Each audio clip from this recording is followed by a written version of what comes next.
take that as our cue. So good afternoon, everybody. Welcome to our Nazir Ali Jairazbhoy Colloquium series. My name is Tim Taylor. I'm a professor in the Department of Psychology, along with my chair and colleagues, Steve Loza. It's our pleasure to welcome Dr. Jochen Eisentraut from Bangor University in Wales, who is originally from Germany, and he gained his BA in psychology at Bangor and went on to compose music professionally for film, television, and theater in the 1980s and 1990s. This included many drama series for S4C, I guess that's a network, and the network ITV series We Are Seven, which won the Gold Award for Family Drama at the New York International Film and TV Festival. He also collaborated with art animator Clive Wally, composing and sound designing in several projects, including the award-winning Light of Uncertainty, which was broadcast on BBC Two. In 1995, Jochen began lecturing in music at Bangor University. He conceived an MA in creative music technology, which was one of the first of its kind, but also began to do ethnographic fieldwork on samba in the UK. This research led to a larger project exploring musical accessibility, on which he completed his PhD thesis, which was later published by Cambridge University Press. This book, which is called The Accessibility of Music, Participation, Reception, and Contact, deals with ways in which we engage with music or not, particularly in terms of music associated with different cultures, social classes, or historical periods. At present, Jochen is researching adopted cultural practices such as Capoeira, salsa, and yoga. So you'll hear something about that today. He's also a saxophonist, not saxophonist, and pianist who has played with a number of bands, often performing his own music. He has released several albums and performed at many concerts in places including Paris, Mexico, Malaysia, Belfast, London, and Brazil. He works mainly in styles related to jazz, African, and Latin music. This experience informs his teaching at Bangor, where he leads modules on world music, cultures, Brazilian music, and women in jazz. He also teaches something called a fusion ensemble, which enables students to improvise in a wide range of styles using instruments from various parts of the world. So, would you please welcome Professor Jochen Eisentraut. Thank you very much. Thank you, Tim. I also would like to thank Steve Loza for welcoming me here as a visiting scholar, and Tim Rice for sponsoring me to come. I've had a great time so far, and it's not yet done. I'm going to be talking about yoga, salsa, and the globalization, the globalized self. But first, I'd like to take us back to the Enlightenment, the period in the 18th century when rationality, inquiry, and learning gained primacy over the idea that tradition and religion should determine how we lived and how society was structured. And just to kind of summarize the sort of impact of this over the intervening period between then and now, this led to the idea that things should be organized efficiently, that there could be progress in the way that society was organized. Things could be improved by understanding better how things were done, how things were organized. I suppose if we think of Napoleon sort of completely revamping French bureaucracy, and then later in the 19th century, the complete rebuilding of Paris by Haussmann. All of these can be seen as ways of organizing things better, rethinking things, restructuring things based on reason rather than tradition, based on knowledge rather than belief. And of course, what is also part of this process is industrialization, where we have specialization. So rather than people on their farms making most of the things that they need for themselves, everybody ends up doing one little thing very, very well, very efficiently. But of course, this also leads to exploitation of the environment, of people, particularly poorer people, maybe in the country where something is being made where there's a business that's requiring that to be made, or in more often today in poorer countries where wages are lower. And also the concept of alienation has been written about in this connection, so that because we're all doing something which is sort of quite specialized, it ceases to have any meaning in terms of how it fits into our lives and into society generally. So in contemporary societies, also known as like late modernity, we have what is frequently described as like an individualized situation with fragmented identities, and also globalization because of better communications, because of international trade. There are connections over huge distances, and particular identities are less important and less different to each other. So identities are not mainly determined by social class or occupation, particularly in the sort of post-industrial era, because you don't have huge numbers of people working in a particular industry for their whole lives. They're more likely to work in an insecure situation for briefer periods. And religion, ethnicity, and nationality have also become reduced and less important. So a number of authors have written to this effect. I'm going to quote Beck and Beck-Gansheim, who say that the normal biography becomes the elective biography, the reflexive biography, the do-it-yourself biography. The idea being that we're not determined by the situation we're born into, or the religion that we have, or the locality, but we have to grapple with constructing a self, an identity from a range of sort of diffuse elements. Our self-identity is a work in progress, a collage of elements including those, I forgot to start my timer, a collage of elements including those just mentioned, but further encompassing taste in music or clothes, education, interests, hobbies, personality traits, etc. These will often put us in contact with transnational movements, trends, or interest groups.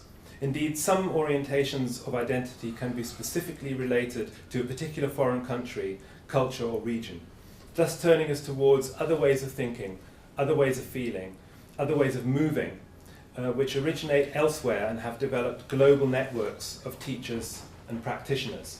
So that's a roundabout description of the practices that I'm going to be talking about, and I'm calling them adopted cultural practices. And so I'm talking about a specific form of that.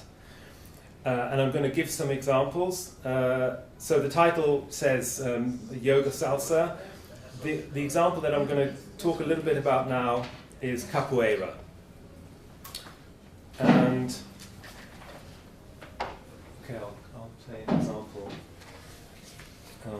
I'll play an example straight away, actually. So this is some capoeira. Capoeira originally comes from Brazil.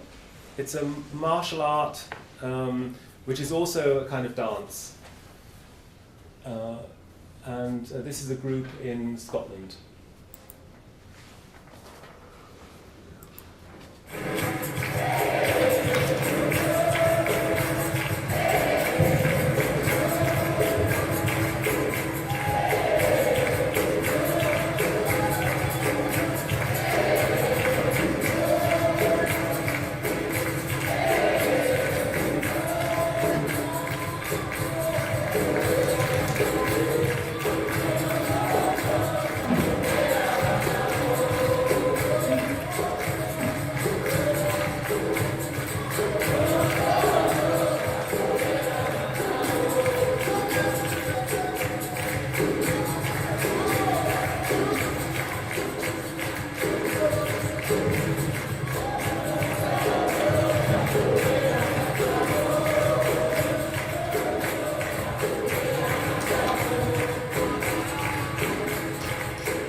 Okay, just to point out, this is the way that it's usually practiced. people standing around in a circle, chanting together, clapping together. There's some interesting instruments over there that are also part of it. Mostly they're played live, and then you have a couple of people coming into the middle to fight. It's not actually a contact sport, so they're kind of missing each other. They're not actually kicking, trying to make contact. So usually there aren't any injuries, although you might end up with a strained back or some serious muscle ache, as I can attest. And these are all features that I think are quite important. Specifically, the story that's told about the development of Capoeira in Brazil is that it was practiced by the slaves as a form of practicing self-defense. There were quite a few slave revolts, particularly in a state, an area called Bahia. And I've done repeated periods of field work in the city of Salvador in Bahia, which is sometimes it's called Bahia as well. So the idea is that the slaves, did have a certain amount of, they wanted to resist, and sometimes there were slave revolts. Thank you. But obviously the slave masters didn't want them to have martial training, so they would hide this by pretending to be dancing or doing something else. And there are a number of other African Brazilian cultural practices which have this kind of format. So, for instance, samba de roda is like a samba in the round where people stand around and clap and sing, and dancers, like couples go into the middle or an individual goes into the middle to dance, and they change, who that is. So that looks quite similar. And also the African Brazilian cult of candomblé quite often takes this form where there's a circle and there's dancing going in the middle. So you can see how that would work, how that would be plausible. Excuse me, do Yeah. you take questions during or afterward? After? Okay.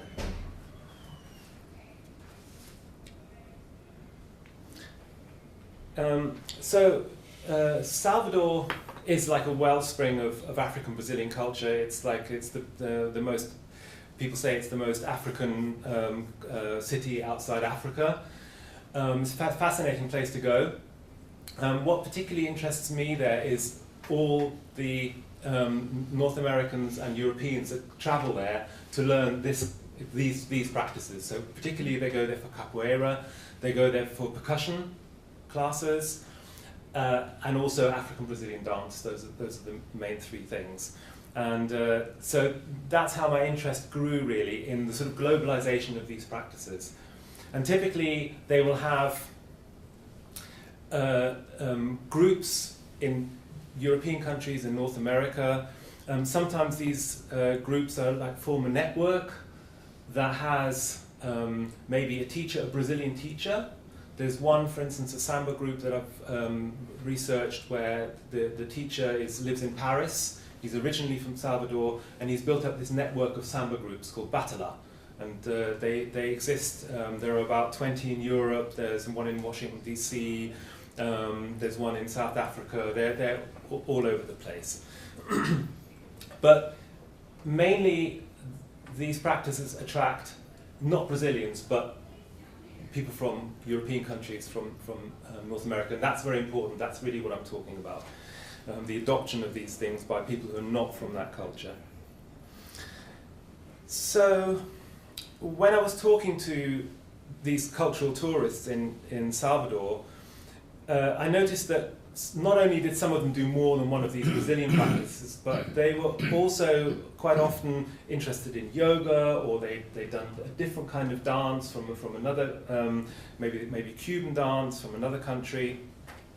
And it started to occur to me that not only did these practices attract the same people, or maybe the same kind of people to some extent, but that there were things that had certain commonalities in terms of how they were performed, in terms of what they comprised.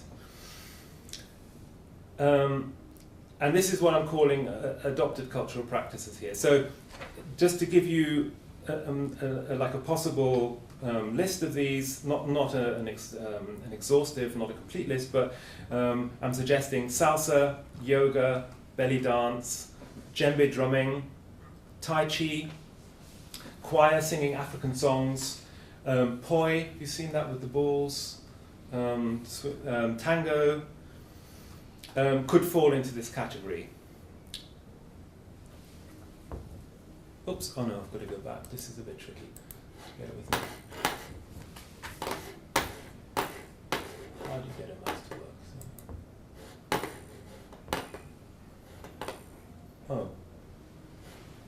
Oh yeah. So these, and then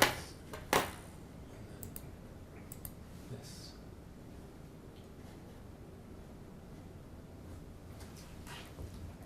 Yay.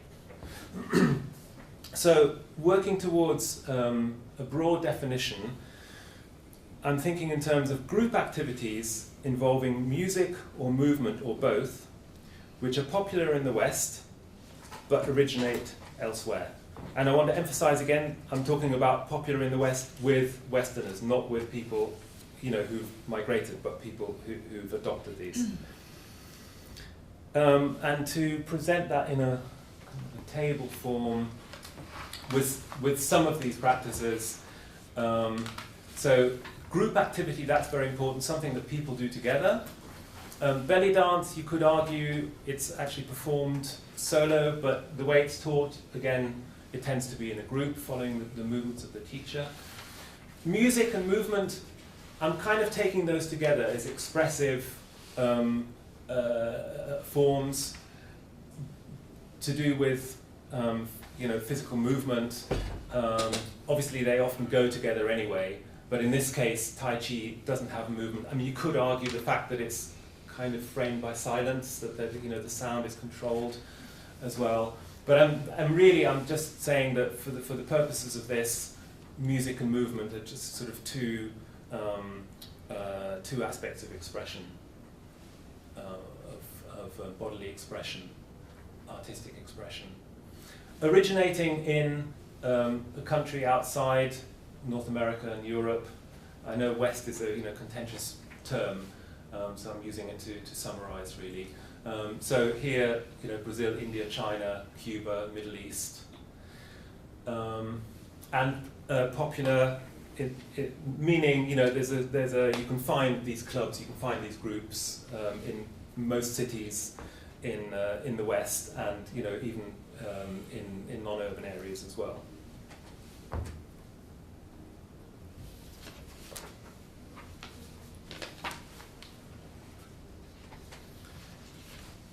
So I'm proposing that adopted cultural practices that fall within the outlined parameters can be considered overall as a significant tendency in our culture, and that one which can tell us a great deal about needs, desires, and identities in Western societies. But to discover more about these obviously requires further analysis. So this table gives you an idea of the kinds of sort of areas I'm thinking about and exploring. So spirituality, I'll say a bit more about that in a minute. The community, the sense of community, that's often that people often report are why they like going to these activities, why they join a particular group. Embodiment, that it involves movement, that there's a sense of concentrating on something, but it's not purely cognitive. Sense of otherness, quite a strong sense that this is something from somewhere else, something interesting, something different. Very often you get a language being used, so key terms of movements or for rhythms might be in Portuguese, in Sanskrit, in Spanish, and the teachers like to use these to convey their expertise and also the sort of the specialness and the uniqueness of these activities. I was going to talk about spirituality a little bit more. So in some cases this can be quite overt and quite strongly kind of indicated. So in some yoga practices, the teacher will start with a meditation, with a period of silence, and there may be reference to, looking inside, to, even pictures of deities, Hindu deities. So that can be quite an overt thing. With yoga, it really depends. Some are much more kind of secularized, if you like, and some, in some this is more emphasized. With the Brazilian practices, as I mentioned, there's candomblé, and that candomblé is kind of interwoven into these other African Brazilian practices. So, you'll do a dance class, and the teacher will say, oh, well, this movement comes from the movement which is the dance for Oxalá, or one of these deities, one of these African Brazilian deities. And the same with the rhythms as well. They quite often come from candomblé. So that, maybe not in your first lesson, but once you get deeper into it, candomblé comes up and is mentioned. With salsa, you might think salsa, oh, it's a partner dance. It doesn't really have, it's not a spiritual thing. People do salsa if they want to meet somebody of the opposite sex. But I went to, I suppose here it would be called salsa camp, sort of a weekend course with lots of lessons, and there was some Cuban teachers there, and quite a few of the classes were about Santeria dance, which is the sort of Afro-Cuban religious form, which is quite similar to candomblé. Comes from West Africa, as Yoruba terms. Some of the deities have very similar names, and so the dance steps and the dance movements from those fed into salsa. So I was surprised, because it seemed like you scratched the surface and you found some of the same things. Belly dance. The obvious place to look there for like a religious or a spiritual connection would be Islam, but it's not always thought of particularly highly by Muslims, because the women are not covered up.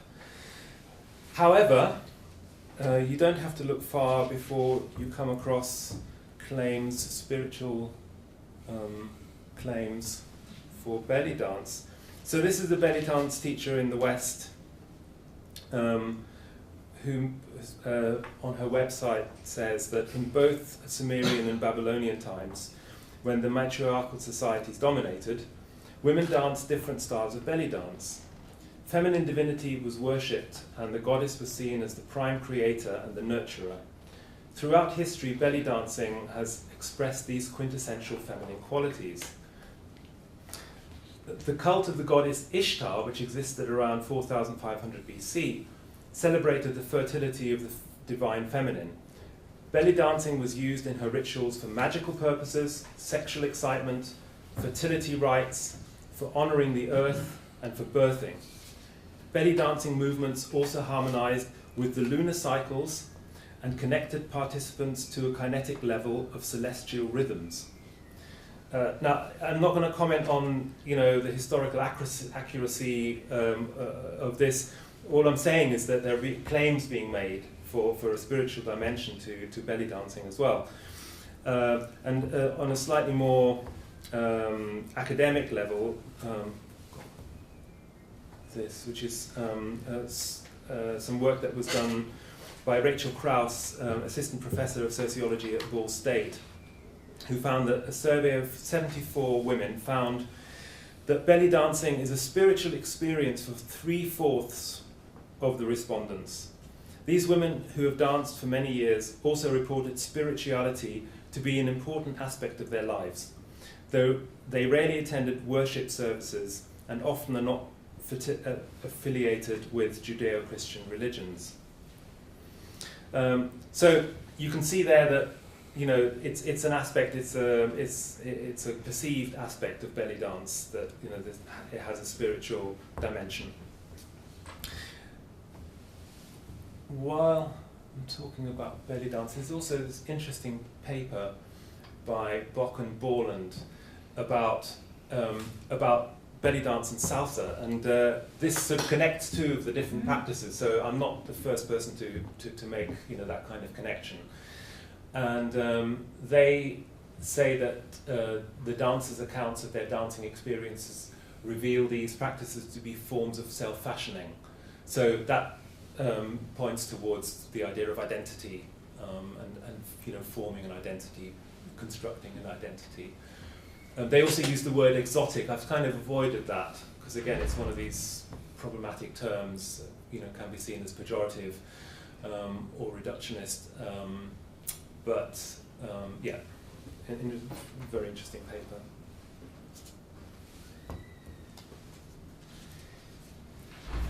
So I think that adopted cultural practices are both a product and driver of globalization. They connect us with other cultures while carrying the risk of essentialism. So I think there is a sense in which there's a reaching out to another culture, an openness to another culture, and for people that get more deeply involved, they develop a genuine knowledge of that culture and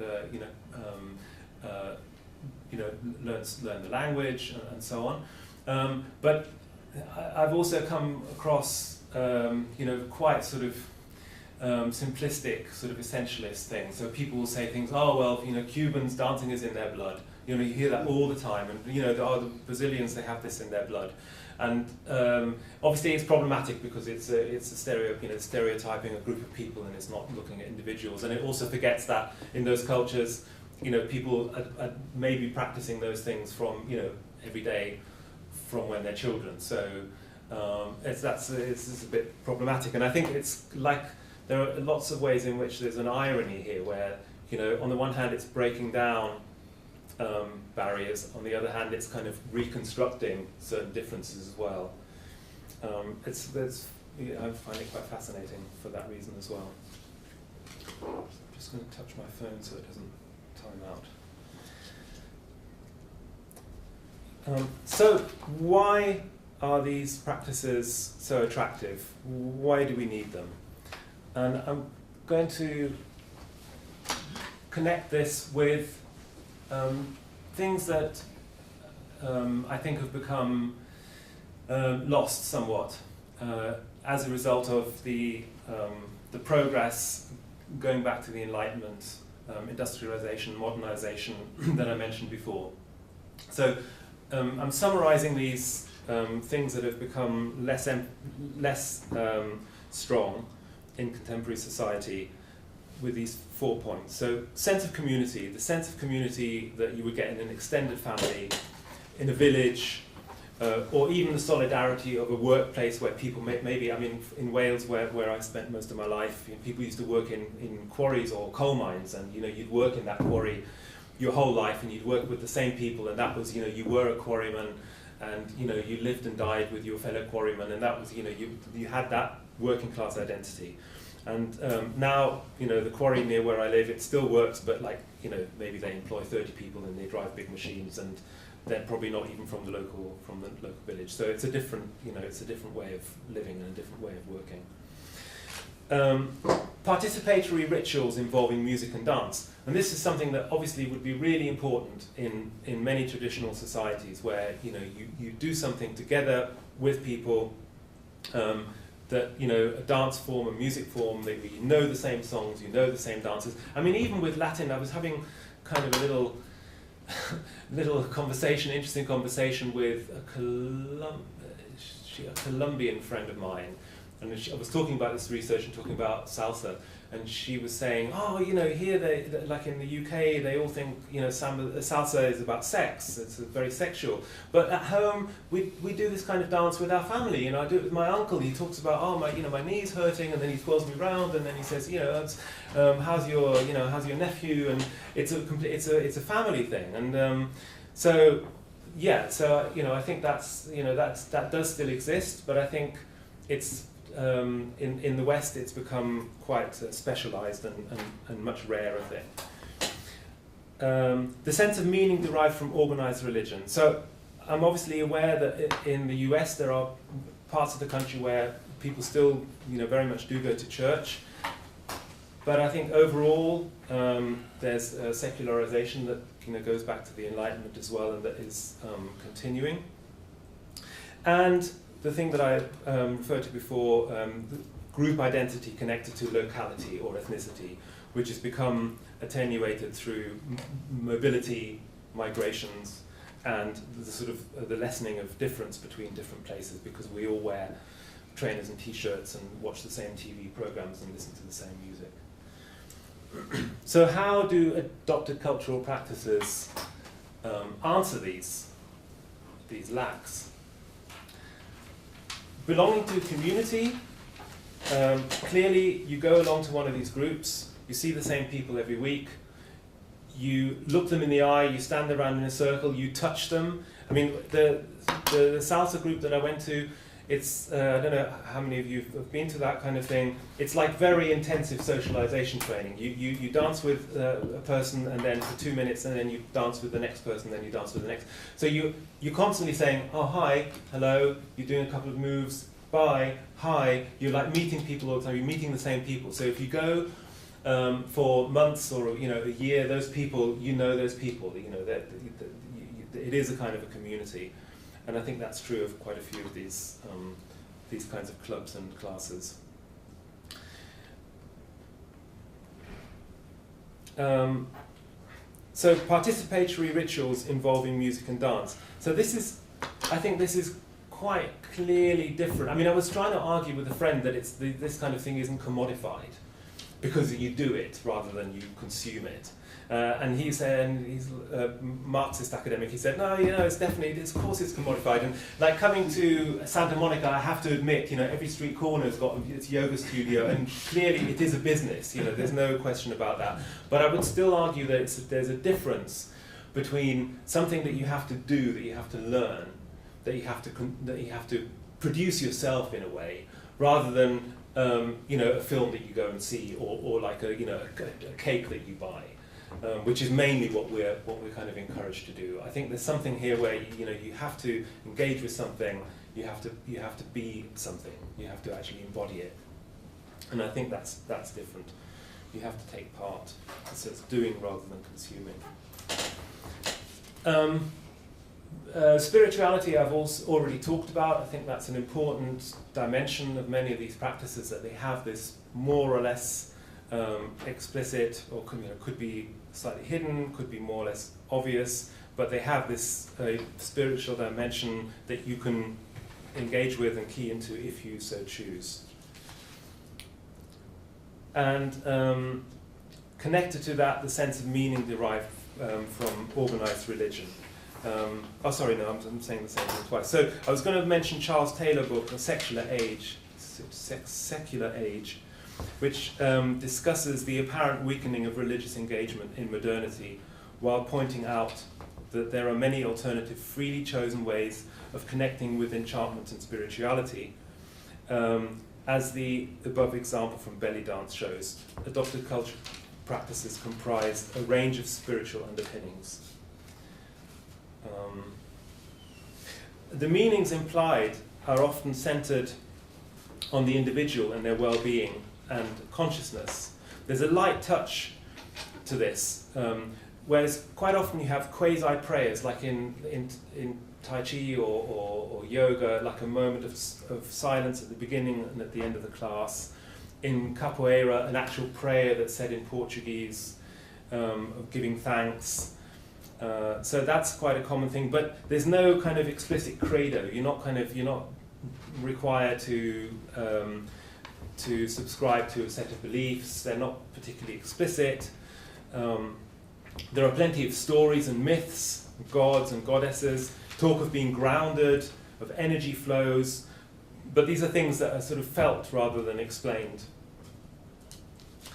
And group identity. So group identity connected to locality or ethnicity.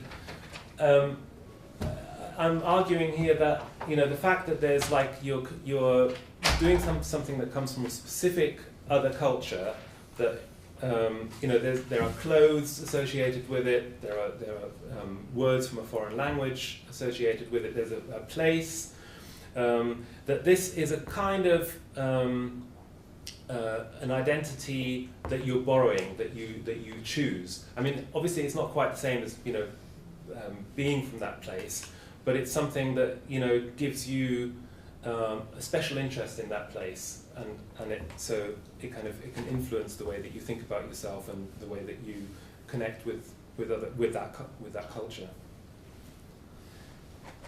And this is, one way in which I would say that these practices shape identity. Appadurai said that the landscapes of group identity, the ethnoscapes around the world, are no longer familiar anthropological objects, insofar as groups are no longer tightly territorialized, spatially bounded, historically unself-conscious, or culturally homogeneous. So he's saying you can't any longer say, oh, here's this ethnic group, they are like this, they have this culture, and we're going to study them. He's arguing for a wider sort of way of looking at anthropological inquiry. But I'm going a step further because I'm saying that that he's still really talking about movement of people. He's talking about migratory groups and mobilities.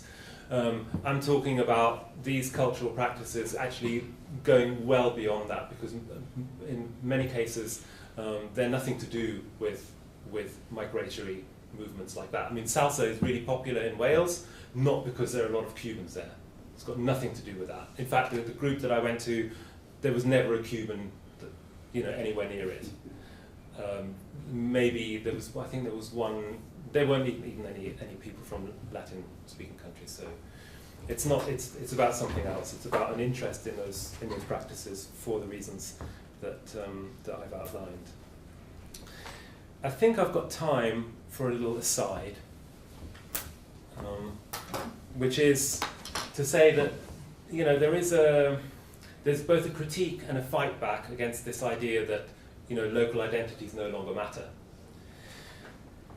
And obviously the Trump victory, the victory of Brexit, that's Nigel Farage, who's the Brexit leader, if you like, and the strong showing of Marine Le Pen in the French presidential elections, although she didn't win, show that there's a strong rhetoric in favour of protecting traditional national identities and counteracting internationalization, globalization, the European Union, these international trade deals, migration, let's build a wall to Mexico and all that kind of thing. So it's certainly not uncontentious that this is the way that things will be and that things are going to go. Interestingly, I went to see a lecture by John Agnew from geography in UCLA, and he argued in this lecture that the concept of post-place, of a post-place world, had been overstated. And there have even been, I think he had some interesting statistics that 60% of Americans live less than 20 miles away from their mother or something like that. So obviously not everybody's as mobile as we maybe think. There have even been claims that the old politics of left and right is being replaced by interests of two opposing groups, which have variously been described as Cosmo and Ethno by Elijah Anderson, who also I saw a lecture by here, as Anywheres and Somewheres by David Goodhart, who's just published a book on that in the UK, and further back as Cosmopolitans and Locals by Ulf Hannertz. So the idea that there are basically it's not everybody's mobile and cosmopolitan. There are people that are mobile and cosmopolitan who get their sense of identity and status from maybe their profession and their education, and there are other people who are much more rooted in a local area and for whom that's much more important, and that still exists, and that they're and I think some of these political events in recent times show kind of resurgence that the sort of what have we got? The locals or the somewheres feel that they've been kind of sidelined and they're trying to reassert themselves. But I think the fact that there is this resistance underscores that Western national identifications are undergoing a transformation, and I think that's unquestionable, which is perceived by some as a crisis which they're determined to reverse. Community is closely related to culture and identity. In less individualized and fragmented societies, these would form a more or less unified whole. The community shares a culture, which largely defines the identity and self-identity of the individuals within it. It's a nice, neat kind of view of it. whether that's, whether you could find a perfect example of that, you can question, but I think it certainly that was a stronger, more common situation maybe 50 years ago and certainly 150 years ago. But as Giddens says, to engage with a world of plural choices, like the one we have, is to opt for alternatives, given that the signposts established by tradition now are blank. Individualization has led to a vast range of possible identity elements, which may be combined in various proportions. Beginning with the obvious traditional identity providers of nationality, ethnicity, language, religion and locality, we can also include social class as an important component. On a more personal level, one's sex, sexual orientation, gender identification, and place in a family constellation or romantic relationship can also be vital in the self-definition of the individual. For achieved identity, so this would be more the anywheres, education, mobility, profession, and professional standing will be key. The amount of free choice exercise will be greater in matters of opinion, such as political, ethical, and philosophical attitudes. More diffuse perhaps, but no less crucial, may be such personal attributes as being creative, charitable, strong, caring, easygoing, and hardworking. I did a very unconventional bit of ethnography. I asked my Facebook friends to give me 8 elements of what they thought were important aspects of their identity. And there were more of those kinds of things. People said, I'm adventurous, I'm generous, there are more of those things than that, I'm British or, I'm whatever. So going on with, things that can be part of our sense of self. So it could be preferred transport, including type of car, bearing, fitness, sexual attitudes, activities and preferences. All of these can form a substantial part of the sense of self. And of course, being part of an organisation or a club, such as the Freemasons, the Round Table, supporting a sports team, being the fan of a band or artist, all these are choices which comprise components such as wearing identifying markers such as badges, hats or t-shirts, use of songs and specialised terminology. This would be traditional, what we think of as culture, isn't it? You have these, you know these songs, you wear these types of clothes, you eat this type of food, but these are either freely combined or chosen rather than being something that we're born into. So adopting a non-Western cultural practice will of course also involve many of these. For instance, the high-heeled shoes worn by women in salsa, the white trousers of capoeiristas, or the yoga mats carried to and from classes. Becoming immersed in an adopted cultural practice is to attempt to grasp a different way of being, a different mode of existing in the body and expressing oneself through it. This is absolutely key to the attraction and pull of these activities. It is what makes them difficult, intriguing, and transformative. To be sure, this is primarily a work of the imagination. Whether it is feeling energy flows in yoga practice or moving sexily like a Cubana, these things are not initially learned directly from the cultural source, but by proxy, through feeling oneself towards something which is mediated, reformatted, and translated. Nevertheless, the journey towards competence and confidence is one which is an orientation towards an imagined other and an imagined becoming other. It is clear then that this kind of leisure activity, while it will have much in common with joining any other club or class, is distinctly marked by an idea of another culture. This will be indicated on first visiting the practice space by perhaps a Cuban flag or a poster of the Hindu god Ganesh. It will become more pervasive if participation becomes regular and intense. As it gains purchase on the practitioner's time and imagination, as it often does, it will begin to form part of her idea of herself. In this way, millions of people in the West, even if they're living in their country of origin, have another orientation. And I'd say that the etymology of the word is rather apt here. They feel a pull towards Cuba, Brazil, Arabia, Africa, or at least to something that they imagine those places to represent. I remember talking to a woman who played samba in Paris, and she said, I think her background was Lebanese or something. She said, "I'm a Brazilian of the heart." I thought that was quite strong. This is one of the routes by which the individualized self becomes globalized. It finds a community of others who are in search of a community, and as is usual, this comes enveloped in a culture. Only in these cases, the culture is one that has been acquired consciously and at a remove from its actual home, which in any case can only be vaguely perceived and therefore has to be constructed.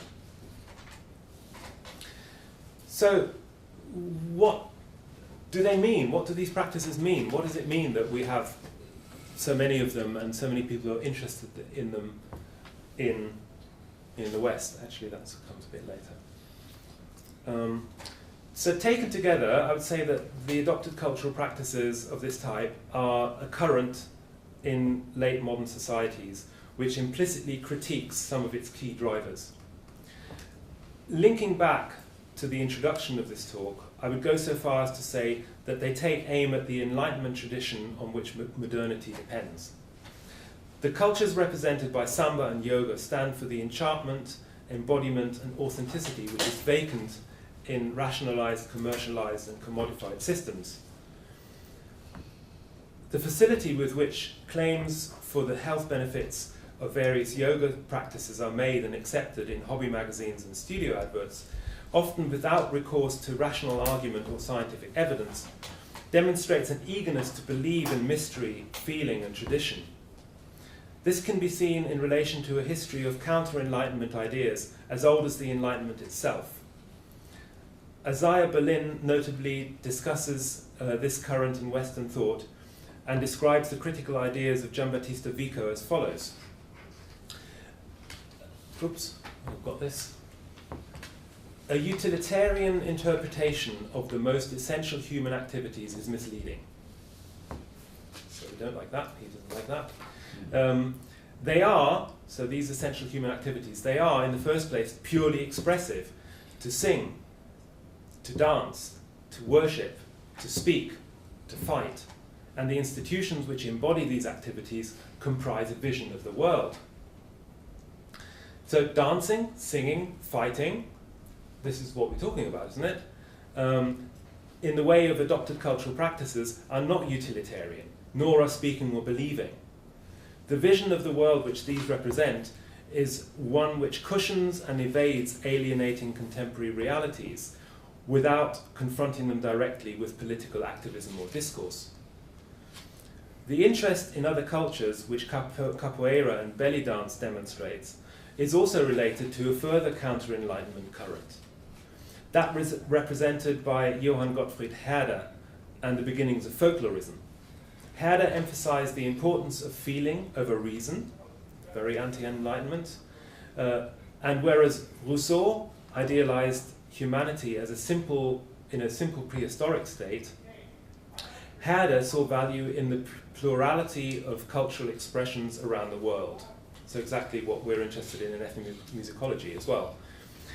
These are ideas which undercut the Enlightenment primacy of knowledge and universal reason, rather finding virtue in simple and traditional human expression.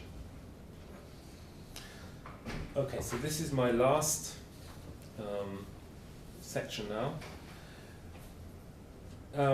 And just to look back, the practices that I'm talking about here have been around in the West since the 60s. So they form part of the counterculture. And so the counter-Enlightenment and the counterculture. And much of the theory I've used in this paper goes back around 25 years. So what's changed since then in terms of now? I think in terms of theory, ideas, and I've alluded to this several times, some of the key sort of concepts and terms like the West, culture even, exotic, globalization, identity, they have been questioned as, you know, whether they're even helpful terms. However, it's difficult to argue against using such terms without leaning on them rather heavily. You know, there are quite a few papers and books that say, you know, we shouldn't talk about, you know, the West, but then all the books seems to be talking about is the West. So it's difficult to get away from them. But I would say that, you know, one of the ironies of these practices is that on the one hand it's difficult to talk about them without using terms like culture and West and non-West. But at the same time, they are kind of undermining them as well. Because, you know, this is culture, well, it doesn't, you know, what is culture if it's something you do like in a class? Is that, you know, in what sense is that culture compared to a culture that, you know, you've grown up in? So, you know, looking at them actually also makes you question those terms. In the everyday world, what's changed is that social networks, so computer social networks and mobile communications have transformed social relations. What adopted cultural practice set against that is real physical contact and community. So it's not a community of like, you know, your 2,000 Facebook friends. It's people that you meet and talk to and touch and look in the eye like once a week or maybe several times a week. So it's something you can't get off Amazon. You know, it's physical. It's interpersonal in a very, very direct way. I've argued. Nearly there. I've argued that there are a number of leisure activities practiced widely by Europeans and US Americans which hail from other cultures and share certain features. They are participatory, expressive, embodied, and communal. Whereas they differ in detail, they represent a tendency which runs counter to the dominant trajectory of ever-increasing technologization, commodification, consumption, and individualization by emphasizing taking part together in self-directed, expressive traditions from distant cultures. In this way, the adopted cultural practices offer a number of modes of developing the project of the self, which is unavoidable in late modernity. They provide ways of being consciously in the body. They bring us into close physical proximity with others, following the same movements like a tribe or village performing a traditional dance. They often encourage us to look at ourselves, sometimes literally in dance studio mirrors. Yoga studios quite often have mirrors as well, where you're sort of encouraged to look at yourself, but also into ourselves, like meditatively, in a way that recalls Foucault's concern with the care of the self. They allow us to borrow part of a cultural tradition which is alien to us, and yet answers needs and desires which cannot be met by buying or consuming more, or passively listening to or watching the products of the cultural industries. Involvement in adopted cultural practices interlinks us globally, both with a network of other practitioners in many countries, and with the home country or imagined source of the practice. This place and its culture then gains a special status in the imaginary of the individual, through some knowledge and familiarity with ideas, values, gestures, and words. We become part of it, and it becomes part of us. The extent of this process depends on the depth of engagement with the adopted practice.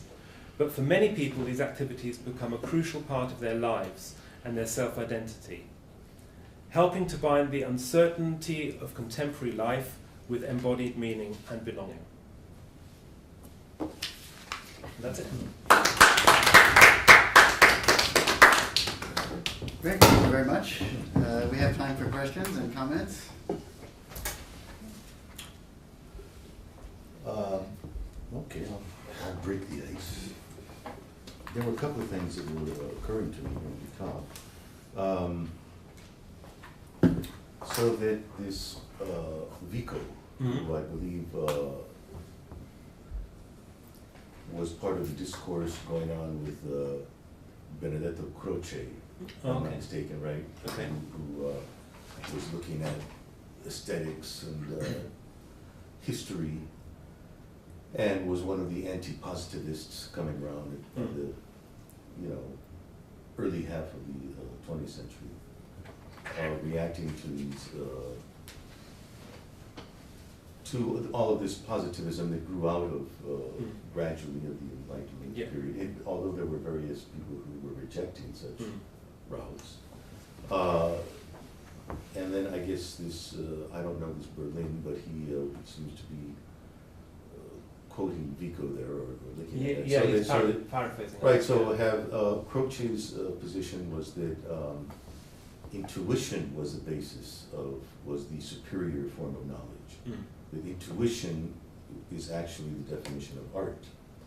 And it's through art, thusly, or expression, could be literary expression, visual expression, musical expression, that is the most direct bridge to the so-called metaphysical, the anti-positivist, in other words. So, in other words, the unknown, the mystery of life, the spiritual, or the metaphysical, to put it in more physical terms. Although how can you be above the physical? Which was part of your initial thesis, that none of this can really be separate. I don't know what you're referring to, but why are we separating the ephemeral from the physical anyway? Yeah. So, thus, that seems to go in line with his statement of,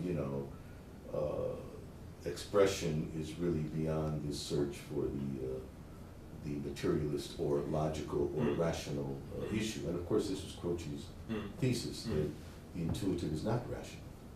So why have we focused so much on the rational reasoning in order to try to understand art, which is largely intuitive? Because this intuitive pool of people who you are saying sort of come out of the Enlightenment tradition to the present, who have discarded perhaps religious beliefs, or are yet seeking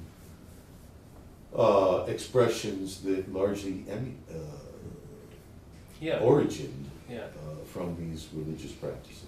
So, and then you finish by saying there seems to be a hunger for this. I think certainly, yeah. So I think that's a great, Croce was a huge believer in this dichotomy, and he placed the intuitive as the superior to the intellectual. So that is always, of course, that's also a dialectical process, and he partly came out of Marxism, in his earlier stage, but so even that is problematic because it doesn't recognize the organic. So have you? Well, I don't know if you've made that connection, or I think that the idea that there's the dialectic. I think that's really fascinating, and I mean, I was thinking about Herder and Rousseau particularly. And Rousseau is the more the better known, the noble savage, and all that. Those kinds of ideas, and very influential in terms of Marxism and so on. But Herder is really one of the fathers of anthropology and ethnomusicology as well. Song collector, but also they're both part of the Enlightenment, but they're also anti-Enlightenment because they criticize pure reason, and I suppose Kant as well.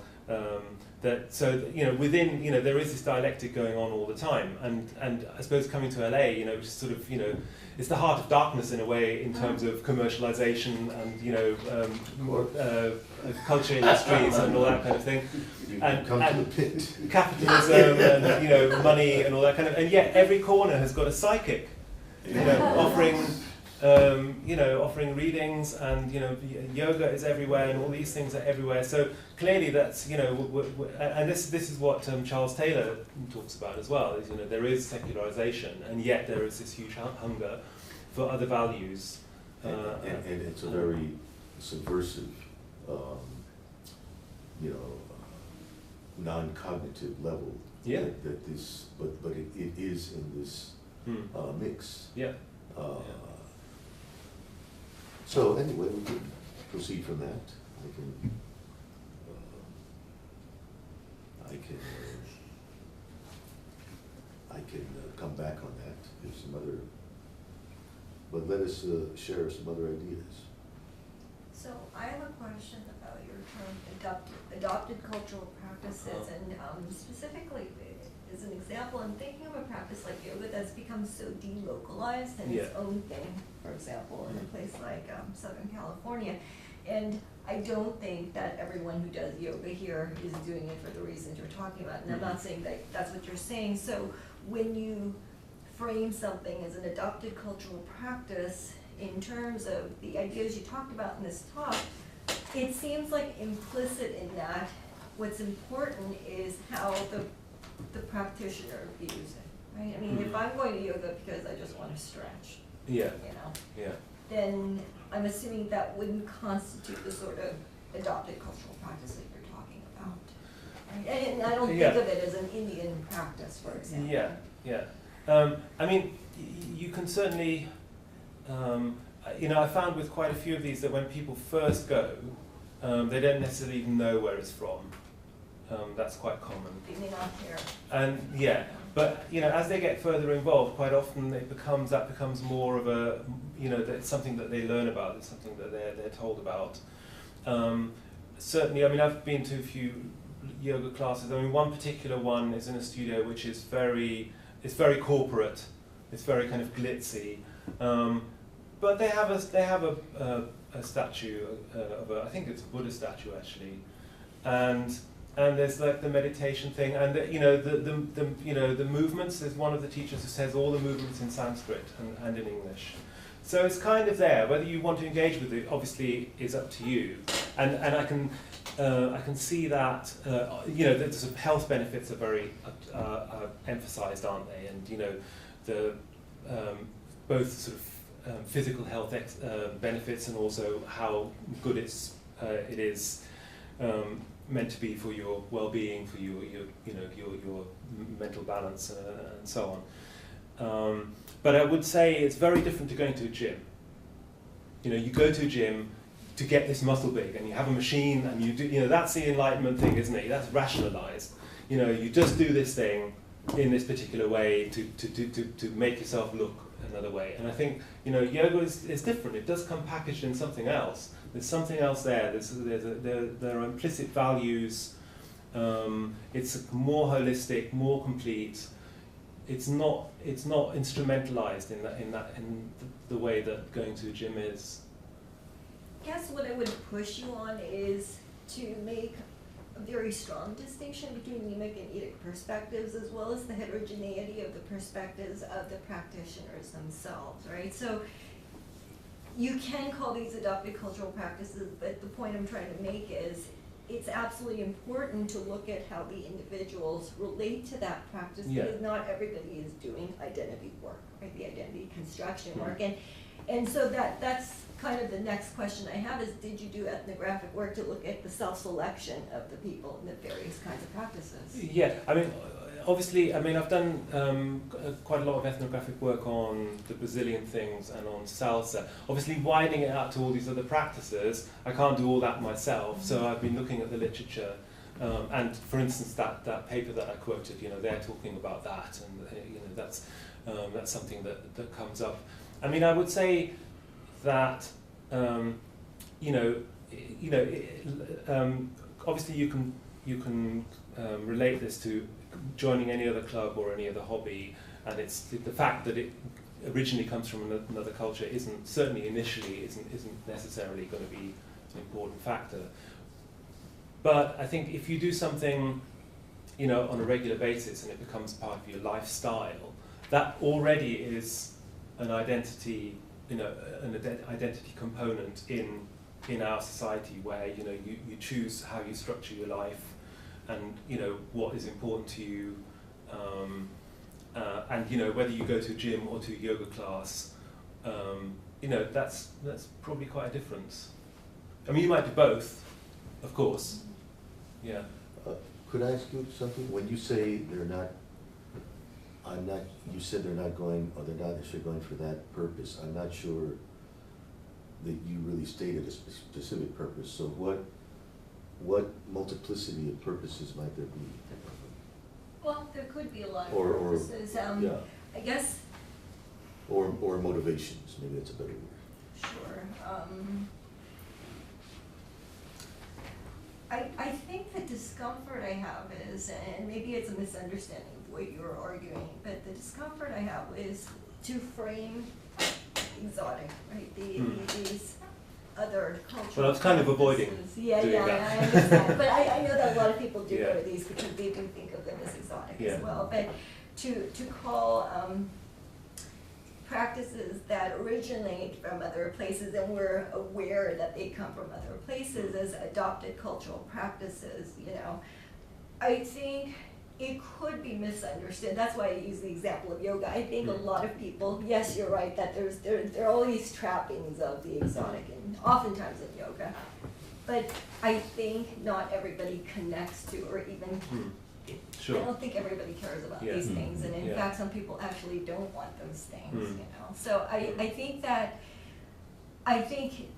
absolutely you're right, that there's a lot of identity construction going on in these practices, but I think just by the virtue of the fact that they're from other places, it doesn't resonate in the same ways with all practitioners. Sure. So Sure. they're, you know, and I think that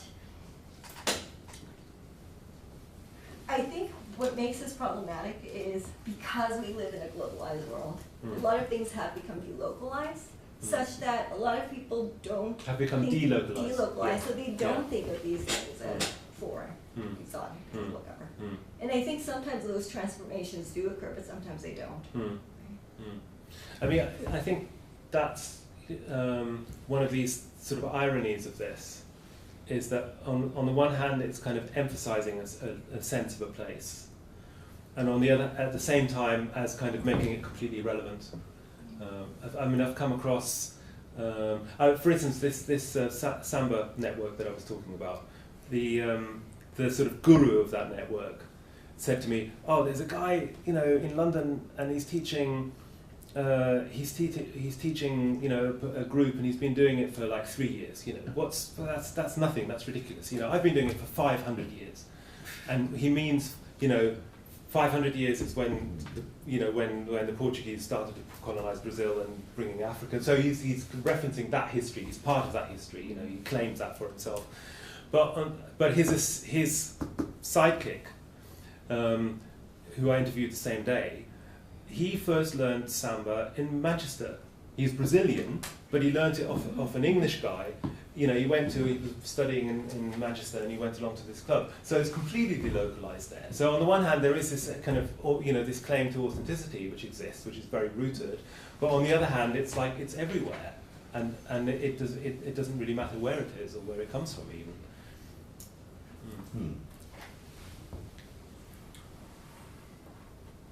Mr. Chair. Yes, well, the number of interesting things I want to ask about the sort of commodification and the capitalism question, because I think it's actually an interesting question in this case, because at least if you take Marx's idea of what a commodity is, as a technical definition, then I think a lot of what you're talking about isn't a commodity. So I agree with you. On the other hand, but by which I mean, according to Marx, there had to be a certain sort of scale so that you were producing for people with whom you would never have any contact. And, okay, that's interesting. Rather than, if you needed a pair of shoes, you go to the shoemaker, and the shoemaker measures your feet, and the shoemaker makes your shoes. And so Marx would say, even if you're paying the shoemaker money, the shoemaker is a merchant, and it's not a capitalist exchange. Capitalism would be if you had a shoe factory, and shoes are getting produced for people who never see the producers. Right. Non-alienated. Right. It was alienated in that case, yeah.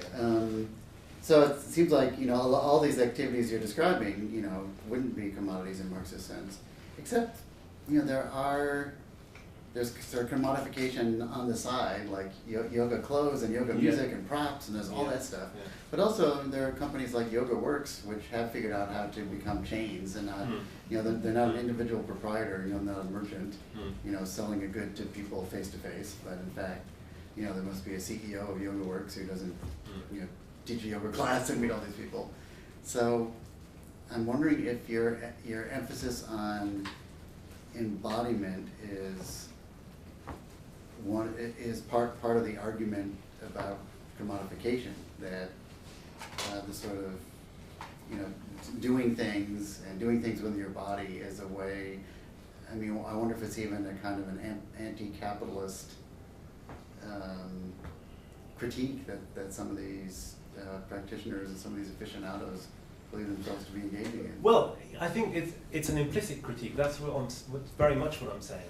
I think the whole thing, and that's something that maybe becomes clearer when you do take these things together, even though it may be a bit, you're having to be a bit sort of, roughshod maybe. But when you take them together, I think you can take them as a current, which is an implicit critique of the whole system, which is kind of refusing and evading the sort of the dominant way of of consumption, really. But of course, it's almost impossible to evade it, isn't it? Because that's how we do business. So and that's very, very clear. Santa Monica, you have this like the corner, and you have the kind of the pole with all the different companies that are in that corner, and you've got the subway and the yoga studio, and so it takes the same form as all the other businesses, and it's very much you can't evade it in a sense. I mean, it's a little bit more under the wire where I live. It's very, very small scale. So you might go to a yoga class or to a dance class, and they'll charge like $4 or something like that, and it's more than likely an amateur that's doing it. It may be professional, but if so, they're like a one-man, or one-woman, it's like self-employed person who's just like very, very micro. They won't have their own premises. They won't, so except this coming back to this Samba group again. I mean, that's a little bit sort of Samba McDonald's, because they all wear the same clothes. They all have the same drums. It's kind of you've got this way of doing it, and you roll it out. So, it's contradictory. On the one hand, it's doing something in a different way. On the other hand, it's using some of the same methods. Mm-hmm. Yeah, it might be interesting to do an ethnographic study of people who want to go to like the sole proprietor yoga studio or whatever, and then people who don't mind going to the yoga work, the big corporate owned yoga studio like Yoga Works. Like the ones who are going to Yoga Works, they go because the doctor said they had to go to yoga, and the ones who are going to the sole proprietor ones, they go there for spirituality or something. Okay, yeah. I mean, I don't know if there is a difference. I think in my yoga studio, I think most people go. I mean, I think there's probably a pretty high level of like or list of non-physical reasons that they're there. Right. I mean, people talk about the spiritual thing, where like what I've heard a few times is like I do it with with an emphasis on on the spiritual meaning of it, but there are these other yoga studios that don't give a damn about that. So people are very conscious of doing it for different reasons, and getting different things out of it, I suppose. Yeah.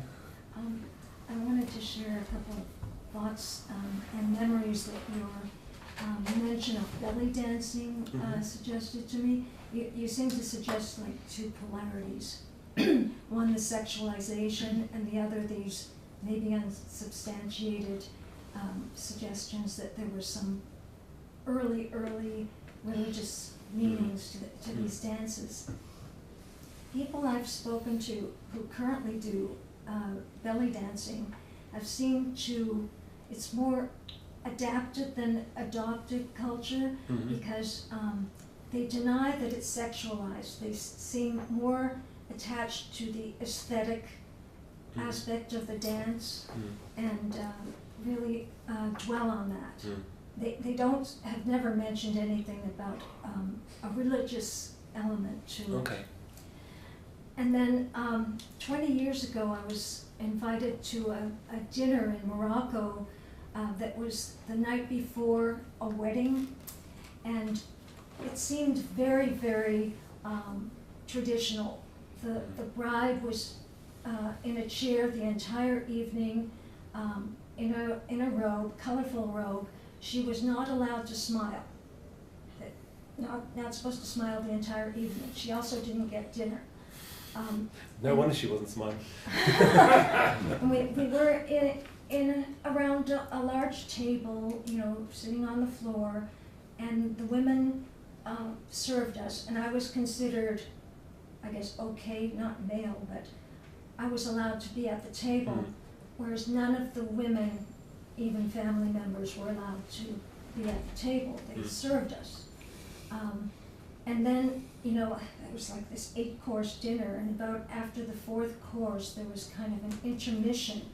And I guess the women were allowed to eat something in the kitchen. They had time. And all the men went down to a courtyard where there was belly dancing. And I heard this from one of the Westerners who went down there. Apparently, after the belly dancing became very, very active and the women were perspiring a lot, the men came and placed bills of money against their body, you know, which was considered very funny and fun. So, I mean, obviously it had a sexual connotation. So it seemed like they had it both ways. The belly dancing was allowed to be very sexual, but the wedding was allowed to be very traditional in most respects.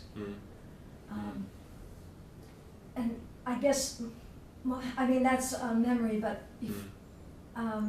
in my contemporary memory, the idea that you could divorce the actual dance from its cultural meaning, its cultural connotation seems quite prevalent.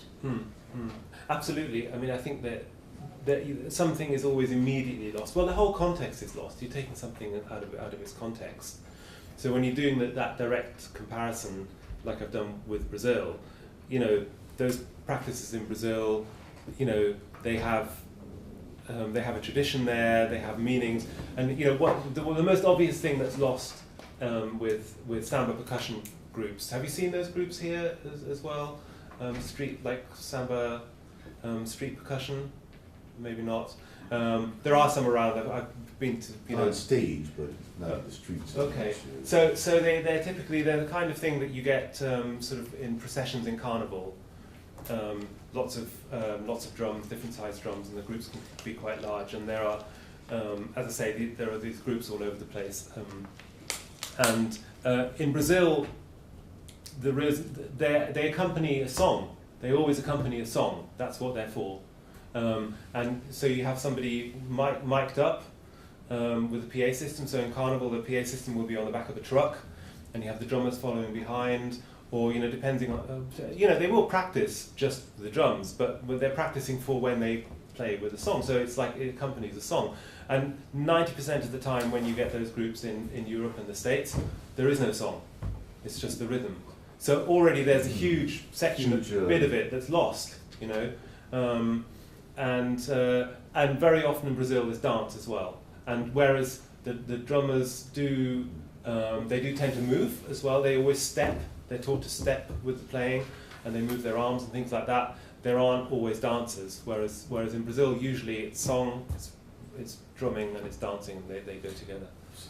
So you end up with a lot of artificiality in this. It's like you're filleting it. Right, and even though, as you say, it's not necessarily the migratory process of a group coming here, it's people here receiving information about it, whether it's through a yoga class or the internet, or but this thing about you saying that people say that belly dancing can be just purely aesthetic.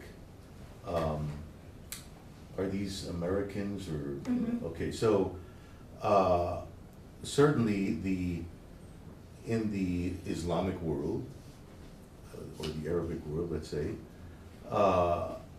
my impression would be that for the male, as you were just expressing, this male-dominated wedding context, there is certainly a sexual desire in the context of the belly dance, which is why most of these bistros were only males permitted to see the women dancing. Now, whether the women, I think the women were being conscious of what the male gets out of this, you know, which is sensual pleasure.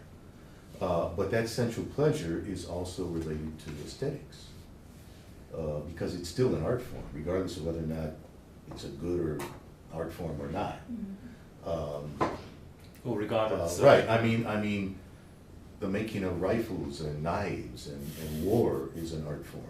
There's an art form in most of human expression, or much of it, especially when it's done with great expressive behavior. You know, and we design knives and guns and tanks and wars with meticulous artistry.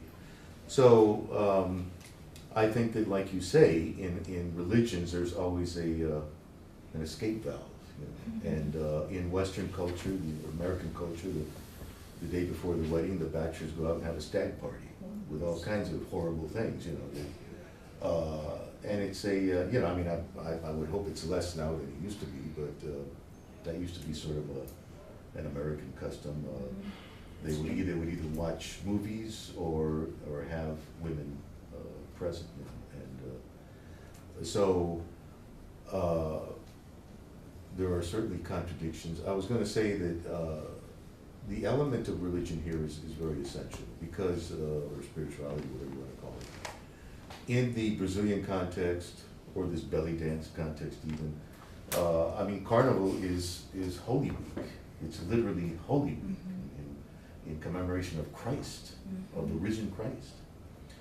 And yet, you have these rhythms that are consolidations of African and European and in some cases indigenous. That's why this is so prolific in the Americas. All of this has happened in 500 years.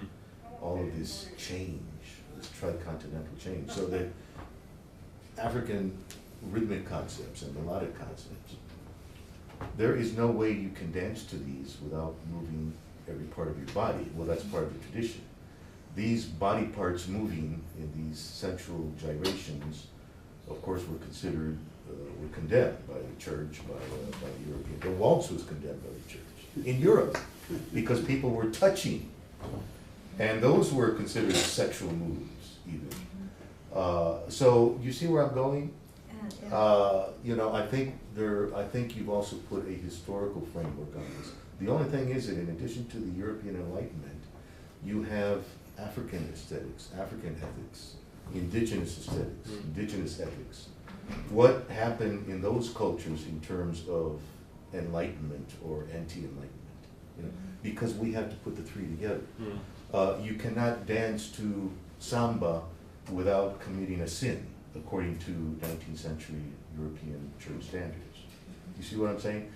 And yet, in an African society, that is certainly not sinful, because there is a different attitude about sexual behavior. So it's all of this complicates the issue, but I do think when we end up, let's go to a capoeira dance or a salsa dance where you're taught to learn in steps, which is totally contrary to clave, you know, or capoeira where there is no reference to candomblé. It's becoming very artificial, and that becomes easier to commodify. When people use santeria or candomblé, that had, in my opinion, it had very little to do with capitalism, because it came from a non-capitalist.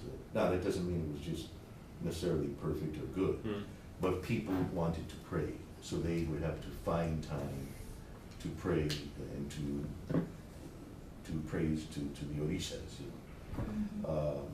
And that's where all of this expression really grew out of in many ways, as it started to interface with European things, and then it got even more complicated.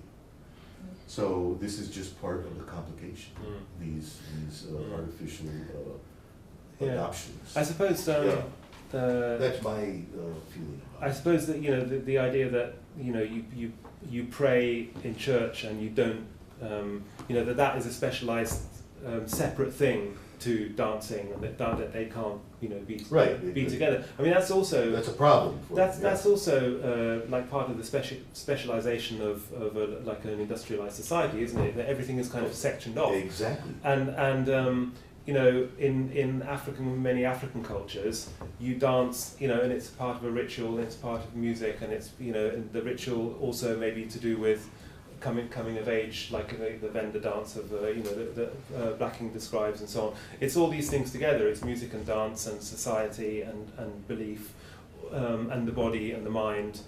All these things are participating rather than being sectioned off. And I think that's something that is kind of available in some of these practices, that you're bringing these things together and you're engaging as a whole person. Are there any questions from somebody who hasn't asked any questions? Well, I'm curious because it seems like they've made the Western or maybe the Christian religion sort of the other, because they've cycled back to that need that you demonstrated as the other. But today, there is dancing in the church, and there are things that bring that together. So my question is, why do you think, from your studies, why do you think that people tend to go towards this other religion rather than cycling back, other than the fact that you talked about the urban, the rural, and why don't they just go to church? Well, it's a really good question. Why explore? What is it in us that we want to explore that other? I guess. Yeah. I think that's fascinating. I think it's really interesting. So I suppose the fact that it's other, the fact that it's something that's not known, something that you discover, that you can make it mean what you want. This thing about that there is a kind of a sense of spirituality, but you're not quite sure what it is. So you can kind of form it yourself. Whereas perhaps with Christian religion, you might have a stronger sense of what that's about, and maybe you're not ready.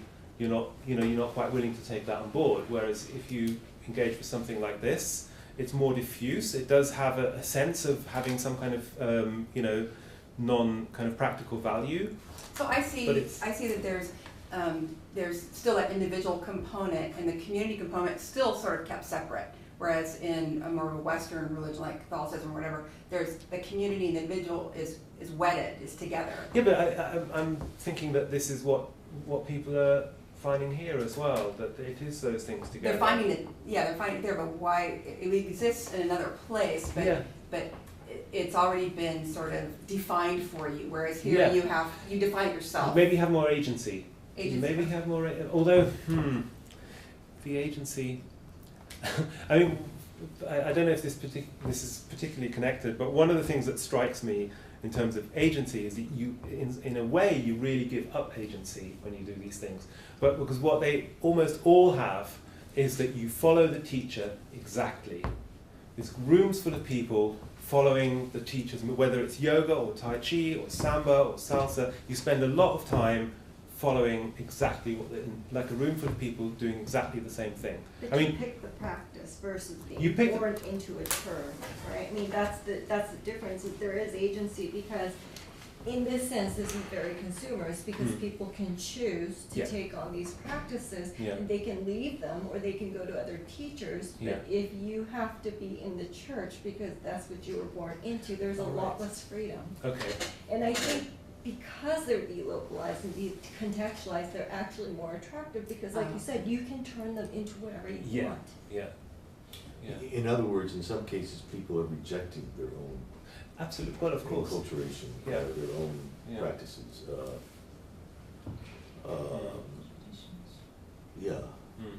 So that I think. So this is hyper-individualist in the sense that you get to be what you want, and you can with say others. this is what you want it to be.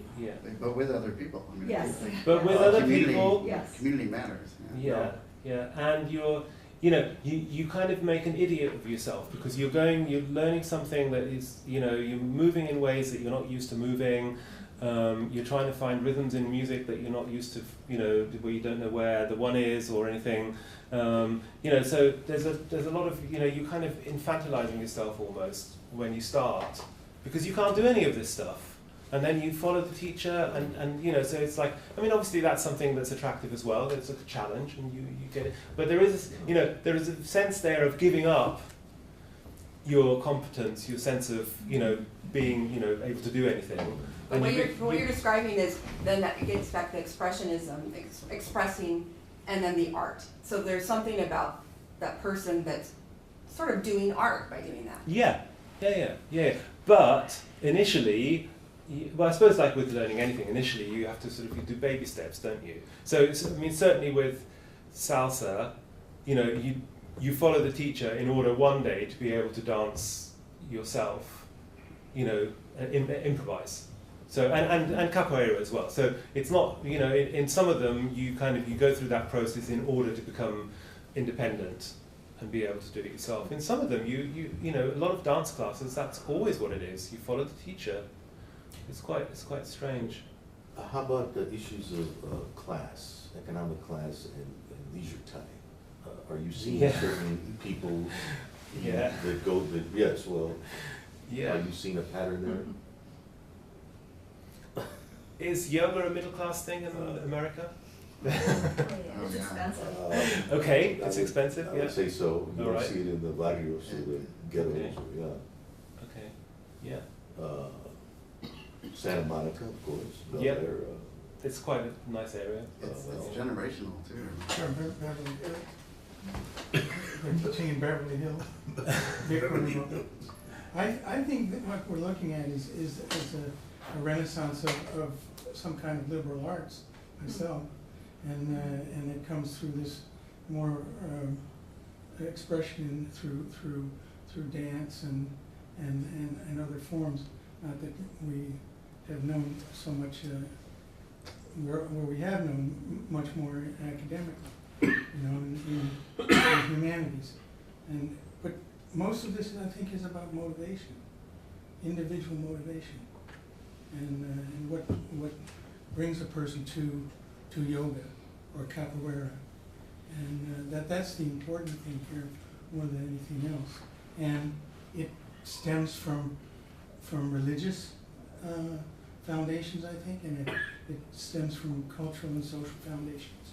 But again, each person is going to have his or her own individual motivation that brings them to these experiences, and that to me is a very important thing. Mm-hmm. And in a way, it is a renaissance, and in this country especially, because we've been so institutionalized, in a sense, in education, that this is a kind of a break in format for many of us to seek something of experience, educational or not, through a different venue, and perhaps with another kind of motivation. And to me, that's a good thing.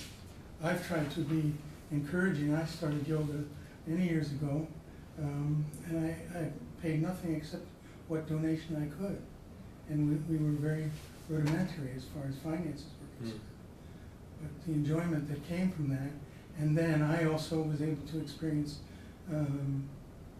the immigrant community that was involved around yoga, which in effect brought a lot of people in. We shared food, we shared ideas, we shared aspects of dance and culture. You mean immigrant community from all over? From or India. From India specifically, okay. In this case, largely from India. So for me, that was a special kind of experience, which I couldn't have had at the university level more generally, probably. So when I say it's a renaissance of liberal arts, I'm kind of making a little bit of a joke, but it's a renaissance of this idea that we are seeking something in our community, this connection, which may go quite deeply for many of us in many different ways.